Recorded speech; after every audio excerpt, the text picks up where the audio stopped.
Okay, why don't we go ahead and get started with the meeting? So are we live? Okay, we'll go ahead and start with the roll call, please.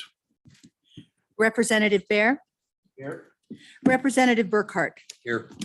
Vice Chairwoman Duncan. Here. Representative Air. Here. Representative Gray. Here. Representative Heiner. Here. Representative Sherwood. Here. Representative Western. Here. Chairman Greer. Here. Okay, folks, today we have one bill in front of us for consideration, Senate File 84, Mineral Royalty Proportional Severance Tax Relief. And I think the chairman of the Select Federal, Senate Chairman of the Select Natural, I always get this wrong, Select Federal Natural Resource Management Committee is here to present. So Chairman Boner, proceed. Thank you, sir. It is a mouthful. Brian Boner, Senate District 2 for the record. Mr. Chairman, this is a bill that your select committee crafted in response to something we know is coming, which is a federal increase in royalty rate for oil and gas and potentially for coal. So in explaining this bill, I usually try to start by asking one question. If you had a bill before you that would increase the severance tax in this state by 2 to 3% on oil, gas, and coal, would you vote for it? If the answer is no, you should vote for this bill. So when you think about what happens when the feds increase the royalty rate, we get half of those FMRs back to the state. We're going to increase the amount of revenue that we're going to increase our dependence upon these industries for our revenue streams. What this bill proposes is taking the portion of the increase that the state would receive and turn around and make sure we make our own revenue streams whole, because this will be impactful on several revenue streams at the state and local level, but also offer a refund program for the affected industries.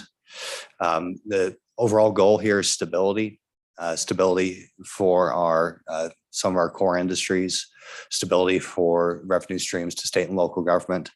And so that's what the bill does. The way we structured it, it's on the company to apply for a refund. So that means that the administrative burden is basically placed on the private sector, be very small administrative burden on the Department of Revenue. And in fact, and before I forget, there's just about $140,000 appropriation, a one time to update their software. So that'll be an ask that we didn't quite get to on the Senate side for an amendment. So now's the time to expend those one-time funds, hopefully in a useful way. And so it's on the industry to apply for that refund based on their actual increase in the royalty rate that they end up paying. And at that point, the department would refund it, that portion of the increase.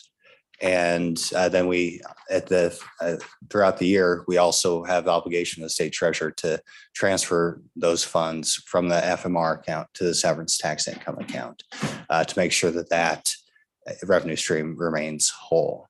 That's really important because when you raise the royalty rate, you decrease the amount of ad valorem taxes you pay in the state, you decrease the amount of severance taxes you pay in the state, because it's an expense of doing business. And so similar to, say, when you deduct an expense on your income tax, maybe not a perfect example, but a relatable one, the increased expense actually ends up decreasing those revenue streams. And that's important because, as we all know, those FMRs, severance taxes, ad valorem taxes, they all serve slightly different constituencies. And those negotiations have been very carefully, they're carefully crafted. They're there for a reason. And a decision of the federal government runs the risk of disrupting those rather significantly. And so that's kind of the overview of the bill. I'll go through the details, exactly how it works. There's a couple sideboards that make sure that we're never going to actually see a loss in revenue at the state and local level. This is only contingent upon the feds increasing the royalty rate, then the state turning around and reacting based off of that increase. So it's best to start on page 3. Just going through it logically. This is a talk about coal.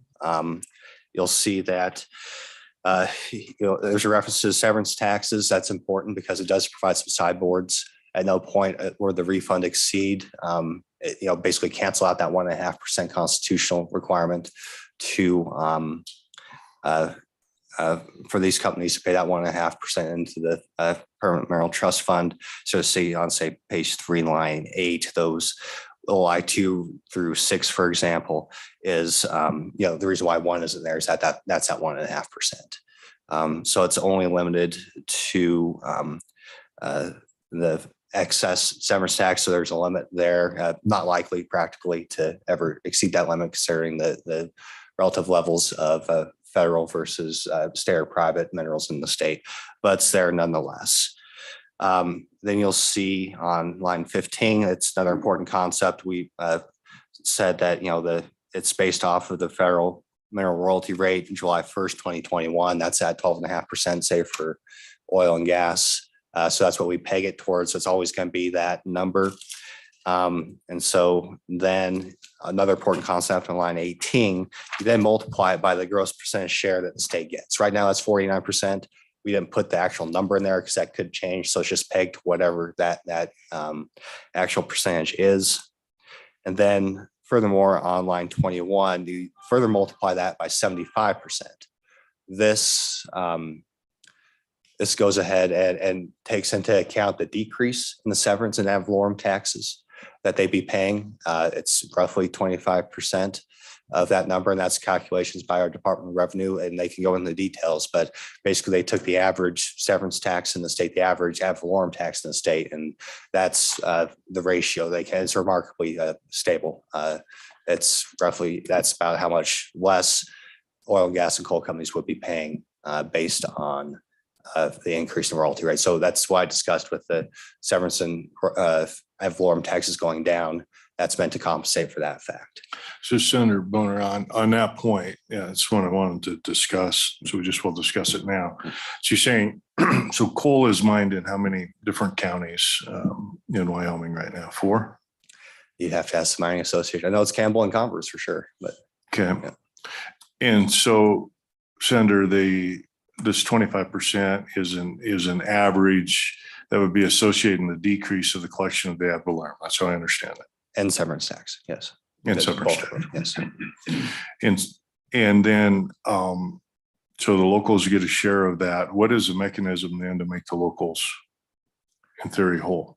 Unfortunately, I have an amendment that probably isn't constitutional within the confines of the bill. I could share that with you with the committee. It's incredibly complicated, and if the bill passes or if it doesn't, it's probably a topic for the interim. We try to get there. Like I can share you our attempts. A placeholder could be to just put it in a separate account. We could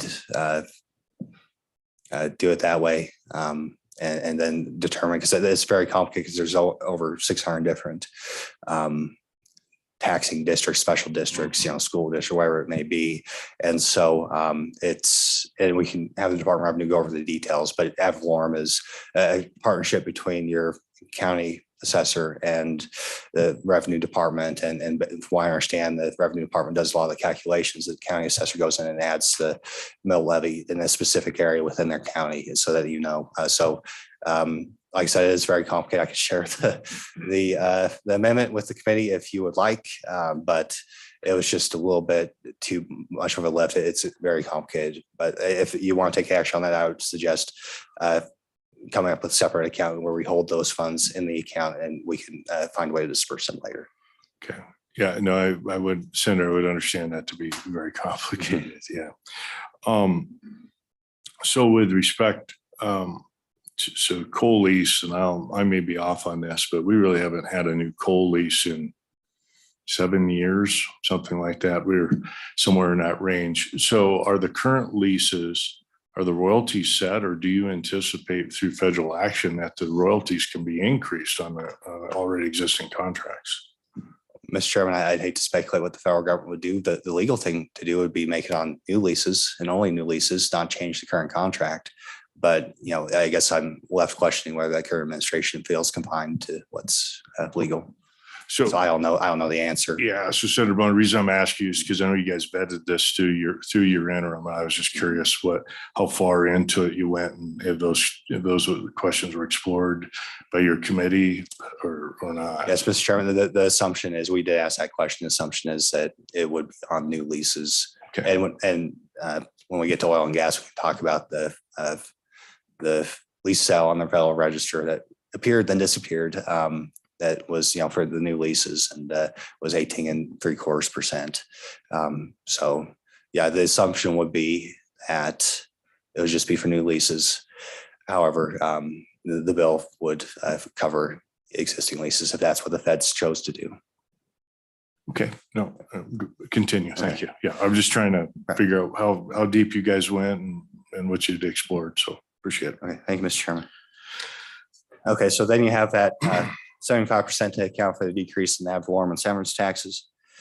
Once again, there's a sideboard on top of page 4. It's not going to exceed their actual severance tax liability for all the severance taxes with above 1.5%.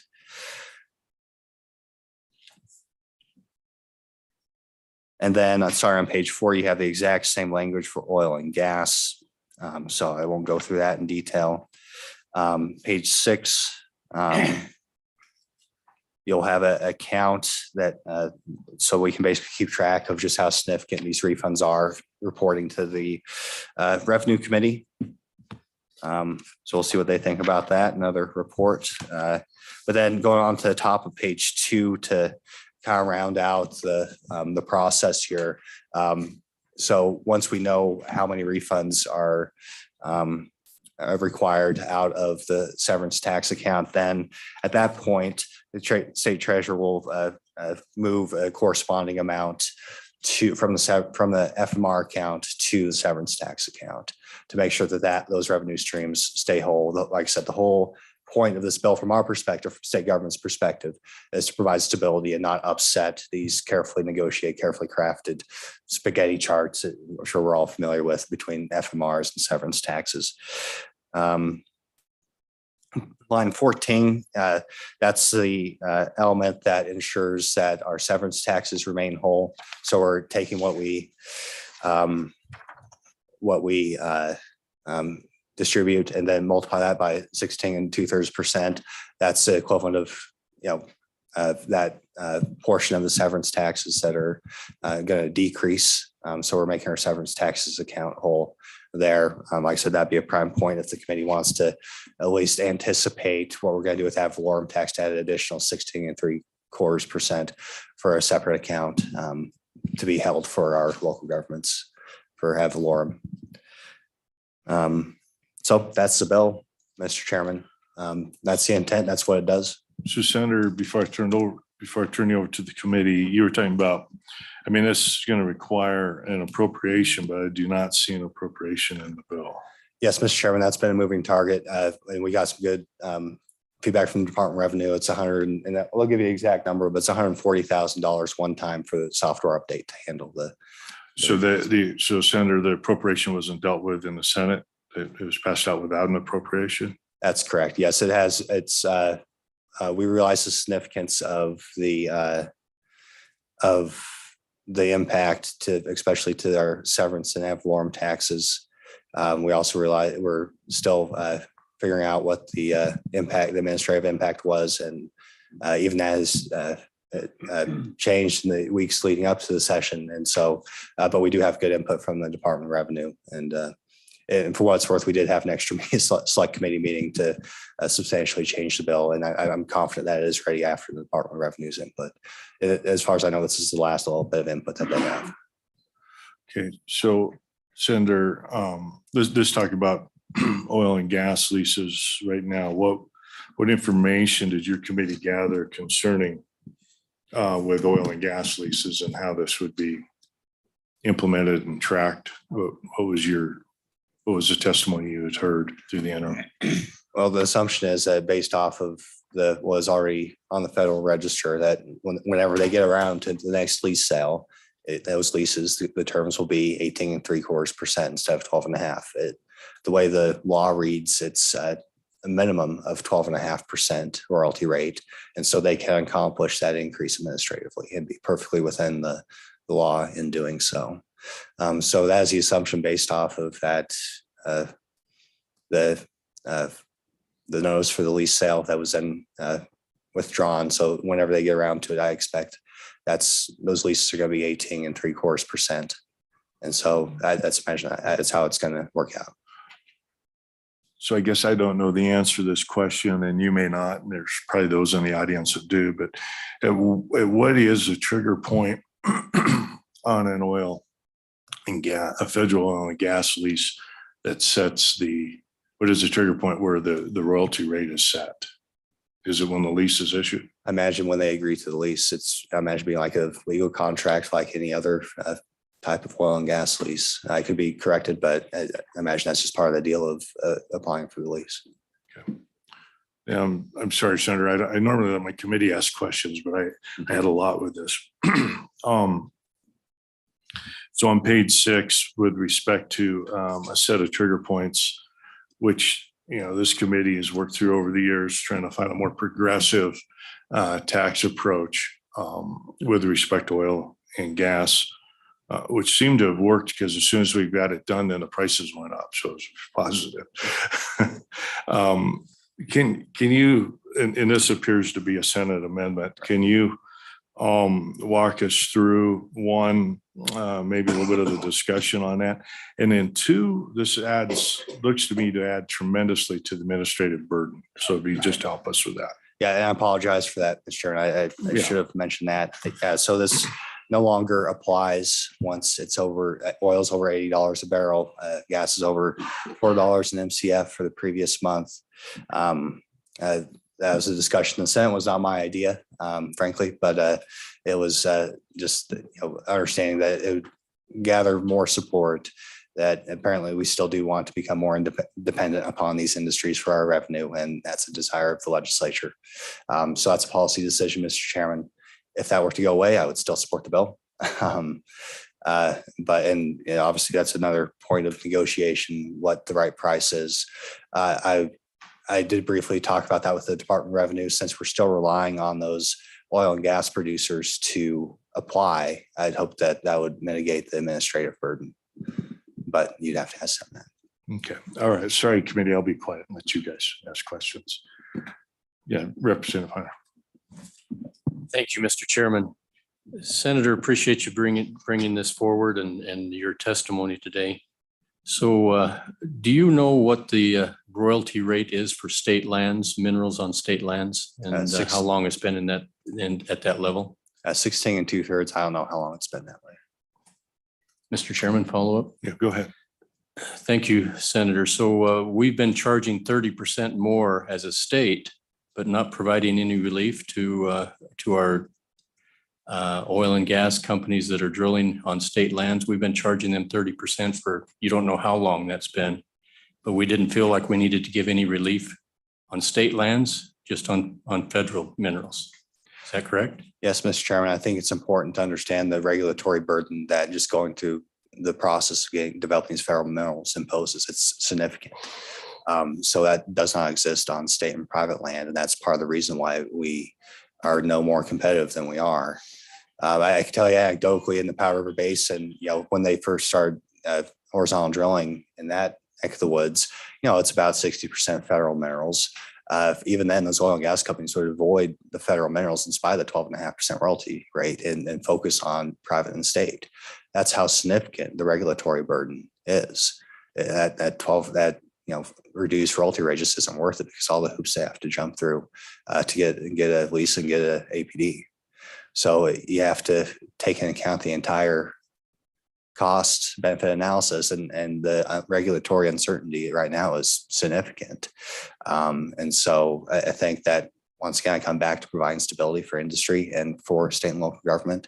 That's extraordinarily important as our oil and gas industry is sitting on pins and needles, not fully developed, as the price of oil would indicate. I still think that the regulatory uncertainty associated, especially with the federal nexus, is significant enough to deter that. So, yeah, to answer your question, yes, it is the royalty rate is low, but there's lots of other costs, lots of other drawbacks to doing business with the federal government that this bill would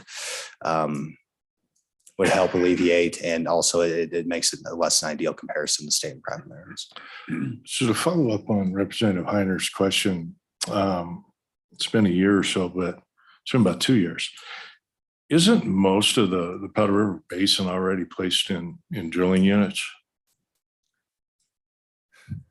I'd have to double check. Yeah, a lot of it has been. I mean, obviously there's drilling units and you have to go and get a lease and actual APD within that. It depends on, I guess, how much you think the basin's going to further be developed, how many more drilling units there might be. Yeah, I hate to speculate on that, Mr. Chairman. So, and Senator, so my question was, and it comes back to what we've seen with the resurgence of operations after the collapse in prices in 20 was the regulatory uncertainty. But my understanding is a high percentage of all those drilling units have some federal mineral in them. Is that your understanding? Is that what you guys found out when you looked at this? Yes, Mr. Chairman, it's not as if those federal minerals are all in one spot. They're evenly dispersed among private and state minerals. And so then I guess, Senator, that's, and the reason I ask those questions is to try to weigh, what is that, is the regulatory burden seems to exist in almost all wells, one way or the other. And yet it seems as if price is a driver for activity. Is that a fair statement or what? Well, I don't know right now, Mr. Chairman, that usually that's the case, but like I said, I think that that's one significant factor, but the regulatory uncertainty right now is another significant factor. There's also challenges with getting funding.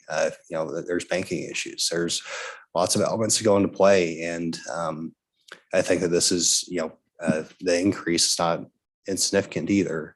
And so I think it's one more element that puts us behind the curve, especially compared to states like, Texas and North Dakota that don't have that federal nexus. And so, if it were 2 or 3 months ago, I would agree with you. But right now, we can look at the number of rigs drilling nationwide and look at the price of oil, and it's not a strong correlation.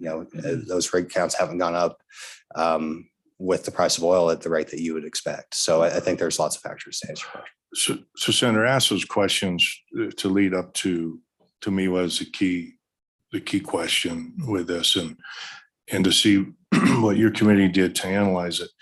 My feeling is I want to see jobs and economic activity in Wyoming. I also know it's a scarce resource that has value to people, and a scarce resource that provides value for people outside of the state of Wyoming as well.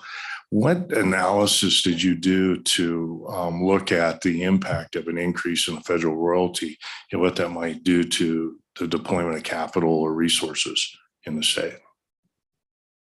Well, Mr. Chairman, we didn't have time for an exhaustive analysis, and perhaps somebody from industry could provide that. I think, and I believe that this committee had a analysis done a few years ago that looked at all those factors, and we've relied on that.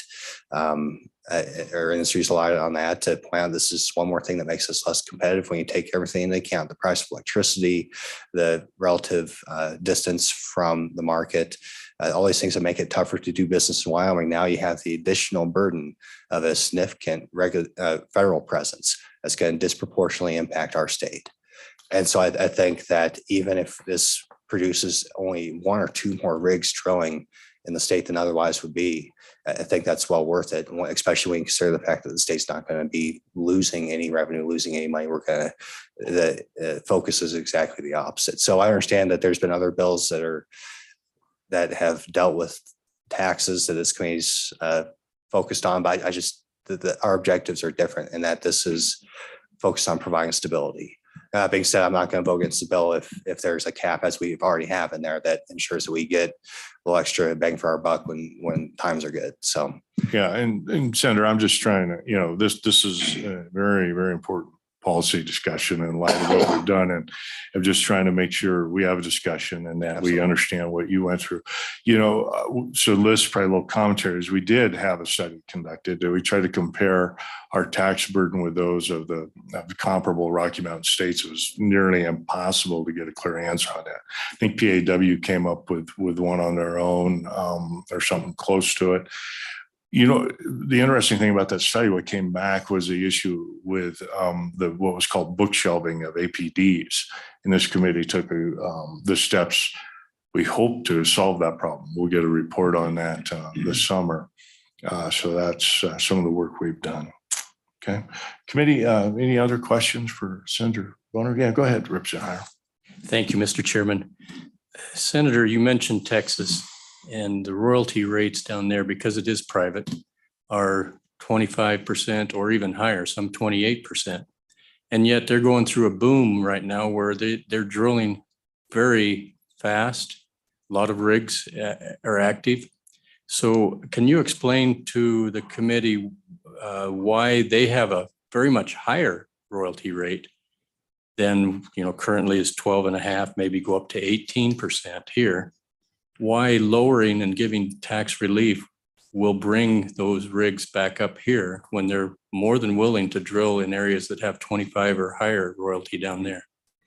Well, I think that difference can be explained primarily by our severance tax. The going rate for private minerals around here is 18 to 20%. That's almost 6% difference exactly. And so I think that's a consequence of the decisions of the legislature to tax of oil and gas production to the extent we do, that those oil and gas companies passed on to the mineral owner. So I think that's primarily the difference. And so, like I said, I think that there's a lot of factors, and there's a good study that this committee did. Tax structure is just one element. There's a ability to get your product to market. There's the price of electricity. There's workforce issues that we have here. There's all sorts. It's very complicated. And if we're going to wait till we find a clear, absolute answer before we make a policy decision, we would never do anything around here. So those sorts of questions. So, I think that to answer your question, I think my perspective is that it's because of our severance tax. Thank you, Mr. Chairman. So with the difference in royalty rates between the two states, could it be that the royalty rates really doesn't make as much of an impact on where they choose to drill? It more basically a policy, or the drilling on federal land is so difficult to do right now, whereas on private surface it's a lot easier down there. So maybe could we say that the royalty relief may not be what will really help our industry up in this area? Well, Mr. Chairman, I think that when you look at it, it's 2 to 3% difference. That's what we're talking about in terms of the royalty rate. And just full disclosure, I partially own private minerals. 2 or 3% makes a big difference. It does in your negotiations, and it's not as if you can go and negotiate with the federal government. The rates can be what it's going to be. So I look at this in terms of the marginal difference it'll make. I do think it'll bring more rigs into the state than otherwise would be. I absolutely believe that. Because I know based off my private sector experience, 2 to 3% does make a difference. And that's what we're talking about here. So yes, all other things being the same, we are at a disadvantage, and we need to start thinking about ways to not put us at further disadvantage, considering that frankly, the state of Wyoming's tax structure does make it more challenging to do business around here.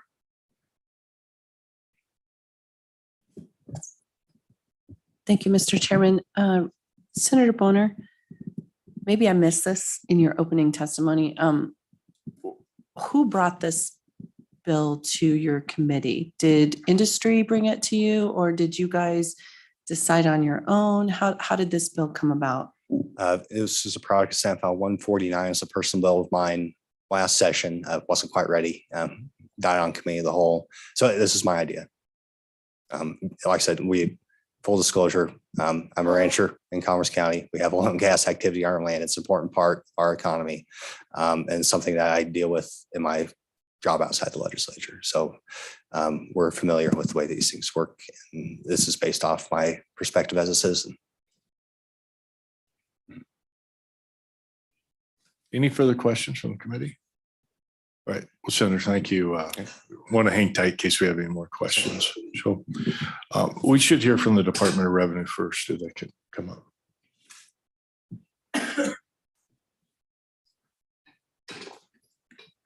Good morning, Mr. Chairman. Good morning. You're getting to spend a lot of time with us this year. I am. Brenda Henson, Director of the Department of Revenue. Our comments this morning will be specifically to the administration and the requirements that this bill states. First and foremost, it is an annual application, so it would be the producer that would be basically going to the Department of Revenue website. We would put an application on there for them to complete. The application will be due to the Department of Revenue no later than July 1st of the year following the year of production. What we would do is just go through the calculations, ensure that the information is sufficient so that we know the exact amount of additional federal mineral royalties that were paid per property for each producer.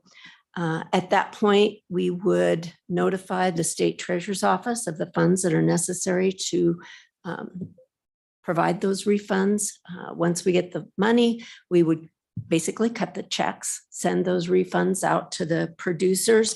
The other piece of So this. Director Henson, I'm sorry, I'm going to interrupt because this is a little bit of where I'm trying to reconcile.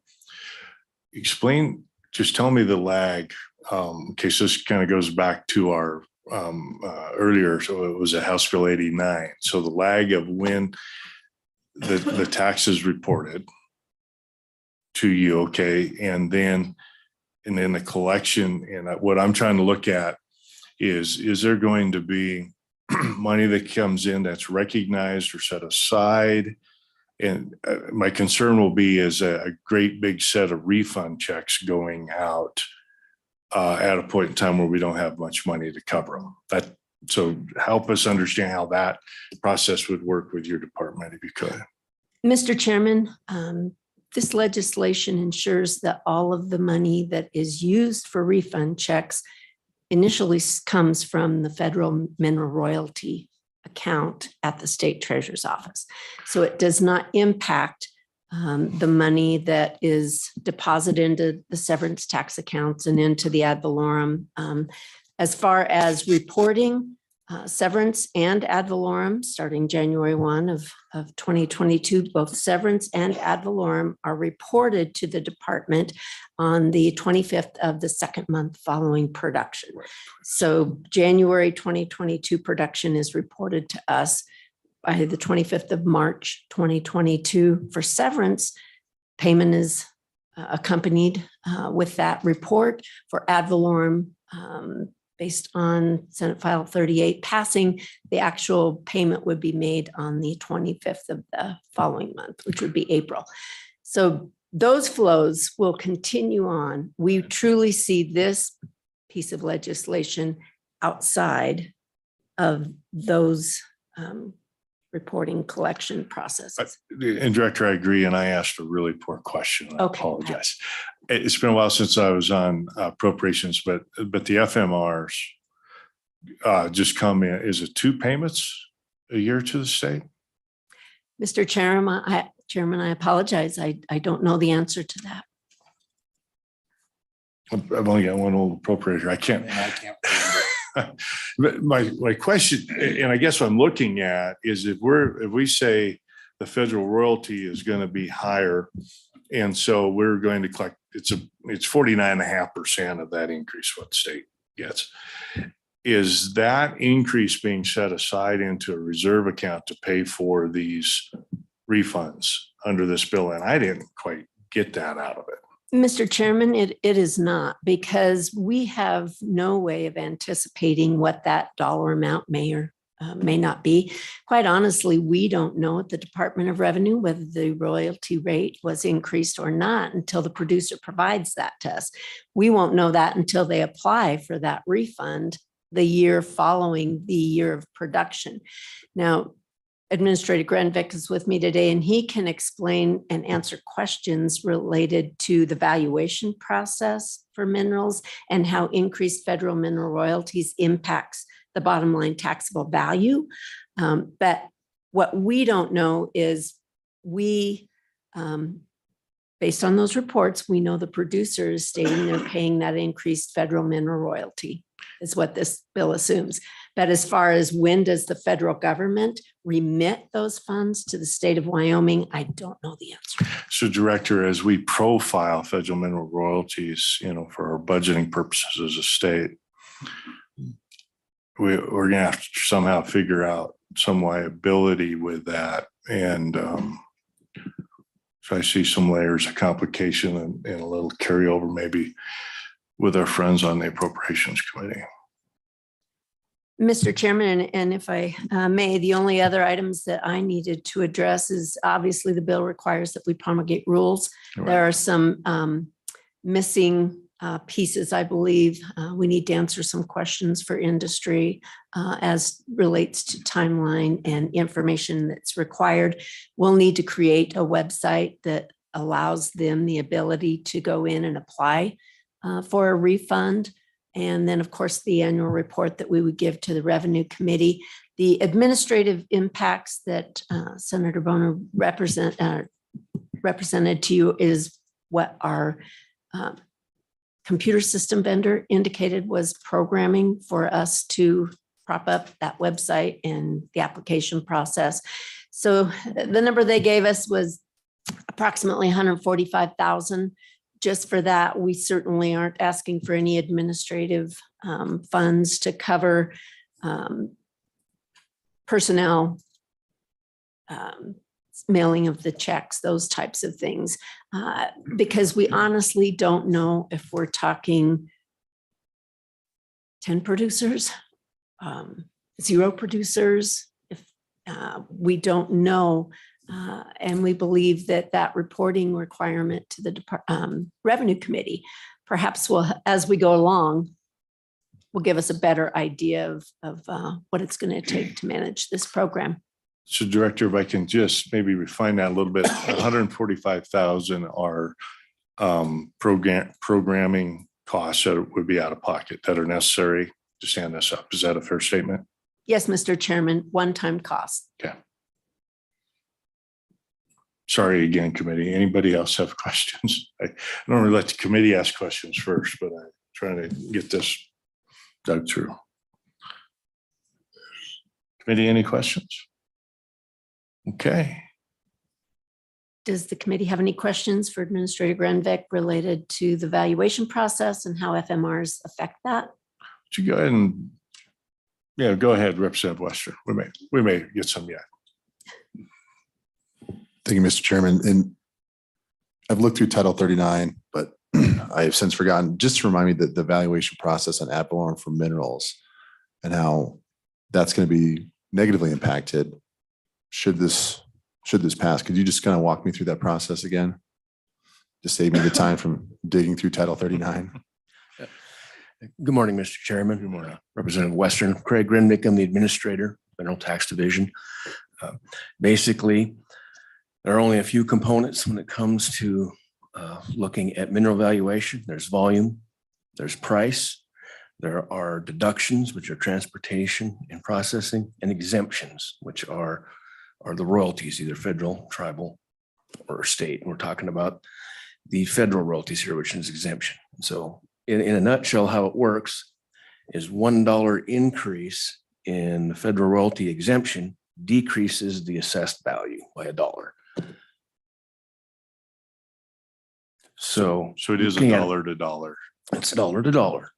And so, in a simplified version of a $1, if the severance tax rate is 6%, oil and gas, you've received, an extra $1 in federal royalties, of which the state receives 49 cents, but you lose 6 cents off of the valuation. So it's a 43-cent net increase. And in a nutshell, that's where the 75% kind of came in, is to, recognize that concept. And it's the same impact for the counties. That $1 is a $1 less in assessed value. It's the same value for severance tax purposes as ad valorem. It's just that the rates are different. The ad valorem rates are based upon the mill levies, which 5.9% up to a little over 7.5%, whereas the rate for severance is 6% for the base rate for oil and gas, but it's applied against the same value, the assessed value, no different than our home assessed value. That's your question, Representative Western? Go ahead, Senator. It's fine. I mean, what? Real quick, just to be clear, maybe it's just the question wasn't worded quite right. That decrease is going to happen when the federal Is your government. microphone on, Senator? Yes, it is. So the decrease happens when the federal government comes in and changes the royalty rate, that has nothing to do with this bill. We're trying to compensate for that. So you said, when the bill passes, we're going to decrease the ad valorem tax. That's not the case. That's going to happen when the feds increase the royalty rate. We're just trying to compensate for that. Good, Representative Western. Thank you, Mr. Chairman. So just to make sure I understand this correctly, because federal royalties are exempt in Title 39, if that number goes up, that gets deducted away from the ad valorem. Just make sure. Mr. I Chairman, understand the Mr. West, that's formula. correct. Absolutely. I understand the Exactly formula in the right. bill for that deduction. I just want to Correct. make sure what we have on the books right now. So That's thank you. correct. And I guess, the one question has is 75%, but that's just a pretty good guess. Is that what I understand? Or is that a darn good guess? Mr. Chairman, yes, that it's more than a guess. It's a very well educated guess, but it is not, it's not specific to each scenario. No. And I guess I'll ask the question, that's because you might have a cemetery district in some area where somebody else doesn't, and those mills make that difference. Is that, yeah, everybody's shaking their head, yes. Okay. Mr. Chairman, that's correct. In addition, Mr. Chairman, if I may, you've got the differing severance tax rates per mineral. And so that also is a factor. So could this bill have been drafted to where on every property, you actually had to calculate what's that increased federal mineral royalty, calculate the actual amount of severance tax and the actual mill levy where that mineral was severed and produced to get a detailed amount. But truly, I think it was looking at the administrative aspects, just trying to ensure that the concept was there, but not really get into the weeds on that. Remember that this bill does require the producer to tell us what was that increased amount of federal mineral royalty, the dollar amount, and that's our starting point. So. No, I understand that. And that's why I was curious as to 75 is why didn't we in words find a formula that said just what you said? Probably because it's awkward. Okay. Any further questions, committee? Okay. Thank you very much. We appreciate it. Anyone wishes to speak? If I just maybe get a show of hands of who wishes to speak on the bill. Okay, we'll start with Mr. Detai, and then we'll go to Shannon and Mr. Obermuller, Mr. Garrett after that.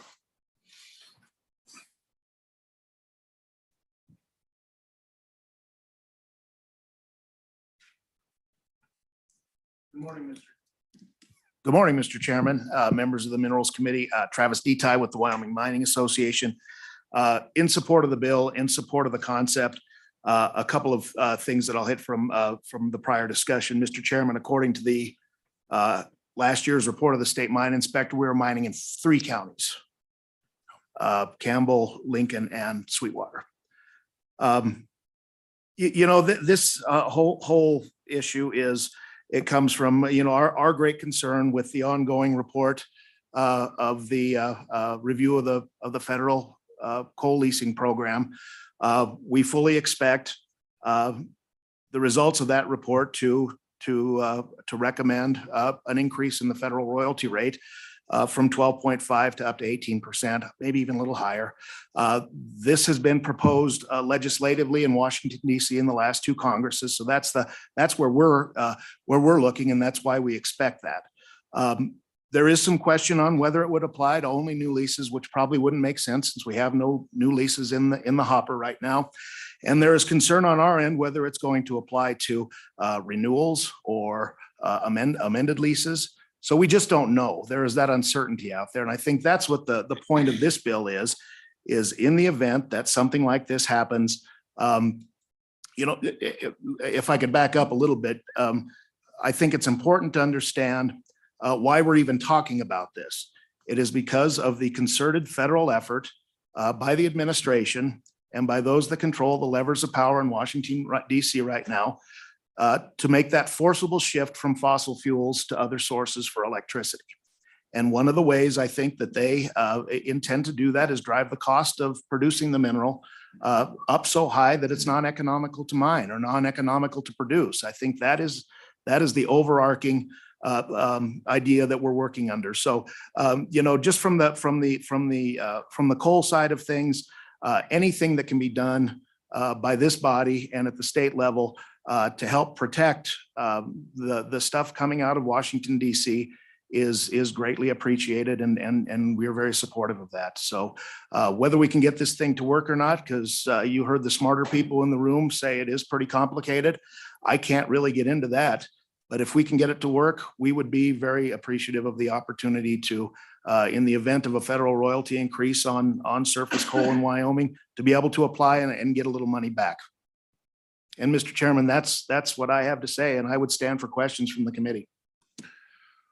So, Mr. Deti, so we're looking a refund a year after the production and the sale of the coal. How's that work with the balance sheets and the decisions made by your members to continue mining and to continue employing people? How does that play in? How do you see that playing in? Mr. Chairman, I think that's a good question. I think if something like this was in place and we did see an increase in the royalty rate, you would have a little bit of certainty and an option to mitigate that going forward, to mitigate that increase on your books, knowing that you could because I believe the way it's written right now, it's not a dollar for dollar refund that you're getting. The state share of the federal mineral royalties are coming back to you, and you're still going to have the feds are still going to get theirs. But I think if a program like that, someone working the books for a coal operation can say, well, in the event that this does increase, we have this option to claw a little money back. I don't know if that answered your question directly, but I think that's not being a bookkeeper. I couldn't say. Well, with you not being a bookkeeper, you might not be able to answer my question. So go ahead, Representative Duncan. Thank you, Mr. Chairman. Mr. Deti, you support the bill, but do you support it the way it's written now? Or would you prefer it to have an actual formula spelled out? Mr. Chairman, thank you, Representative Duncan. Whatever you could do, I would say we support the concept. Whatever can be done to clean it up, to have a formula, to make it workable, we would definitely support that. So, Mr. Deti, this was worked through the interim by the select committee. What testimony or what work did your members do to determine whether or not this would apply to renewals, to existing leases or to renewals of leases? What's the answer to that question? That's a good question. We have through our contacts and the folks that work for us in Washington, D.C., watching what's happening with the review of the federal coal program. And the answer is, I would go back, is we just don't know what's going to happen. And I think Senator Boner hit it on with this administration. We just can't tell whether it's going to come to new leases, whether it's going to be on renewals. We just don't know. And I think from our perspective is it would be helpful just to be prepared one way or the other. So Mr. Deti, now I got to spend the evening with my grandchildren, so I'm in a good mood, but I'd like to know, surely this has been in the works now for months that, these leases are written contracts, right? With terms in them. Yep. And you're telling me nobody can tell me what those contracts say? Oh, Mr. Chairman, there are certainly contracts as to whether what comes out of the Department of Interior in the review is if it's going to go in and change those, if it's going to go in and and, apply to a renewal or to a new one. We just don't know. And, I don't want to get political, but, we've seen instances where the administration and some of the agencies just don't feel bound by law. So we don't know. Well, Mr. Detail, you're fine to get political. That's what we're doing here. I just question if I have a contract, even if it's with the federal government and they change it, that I don't sue them and enforce the contract. And again, Mr. Chairman, until we see what comes out of the review program, we just don't know. And our support for this bill and our support for other things that this body has passed, in support of the industry, are preparing for the unknown and what could come down. So that's the best I can do on that one, Mr. Chairman. Mr. Detail, I sympathize. Everybody in business deals with the unknown. I understand that. Okay.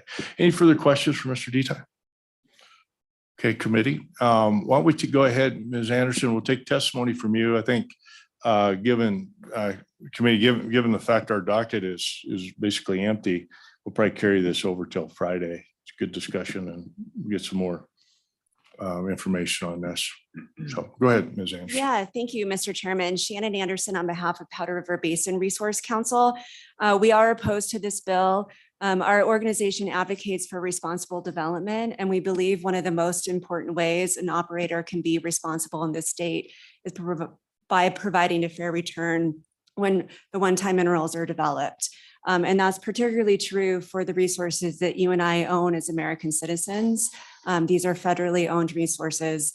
I would note that the federal royalty rate has not been increased since 1920. It's from statute when the Mineral Leasing Act was passed. And there's been a variety of attempts over the years to increase it over many administrations by bipartisan efforts from various administrations, and yet it has still not happened.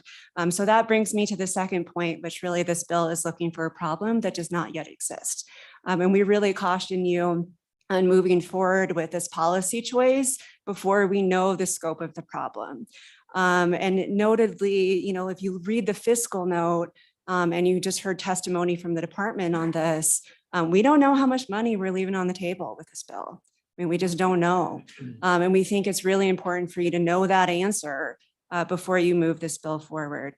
I would note to some of the questions earlier, there was a relatively recent Government Accountability Office study that looked at whether an increase in federal mineral royalties would lead to a decrease in production. The answer is, as you might guess, was there would probably be a small decrease, but overall the revenue increase would be much more significant in states like Wyoming with a large share of federal minerals. So again, that's what the GAO has found, and they've studied this issue over the years. I would also note that I think the decrease in the severance and ad valorem taxes is really a red herring argument. If, again, the federal mineral royalty is increased, I think, this body can take that up and look at how to make our counties and local governments whole. That is, again, it's a problem that does not exist right now. It's a problem that can be fixed later on if it does end up existing. And with that, I would also note that I handed out an article from R.T. Cox. He's a lawyer that represents the mineral industry, just on what Representative Hyder was saying earlier about the different royalty rates for state and private minerals. I would note I'm actually a private mineral owner.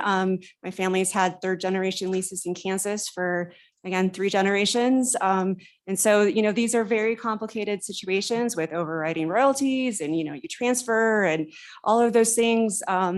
And again, with the mineral units in the Powder River Basin and elsewhere in the state, the royalty rate just doesn't make a huge difference on whether people produce or not. And we encourage you to, again, think of that dollar value we're leaving on the table before you move this forward. With that, Committee? yeah, happy to answer any Yeah, questions. committee, any questions? Representative Heiner. Thank you, Mr. Chairman.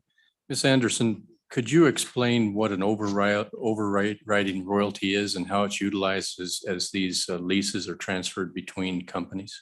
Yeah, Mr. Chairman, Representative Heiner, is generally if a company transfers a lease to another company, they retain a royalty on that. And then they're able to, get a portion of the revenue share as those leases are developed, even though they're no longer the producer. And so that's why it's an overriding royalty. And that, also happens again when mineral leases are transferred from individuals and various parties. And there's all kinds of splits on who gets what share in all of these leases. Go ahead, Representative Hunter. Thank you, Mr. Chairman.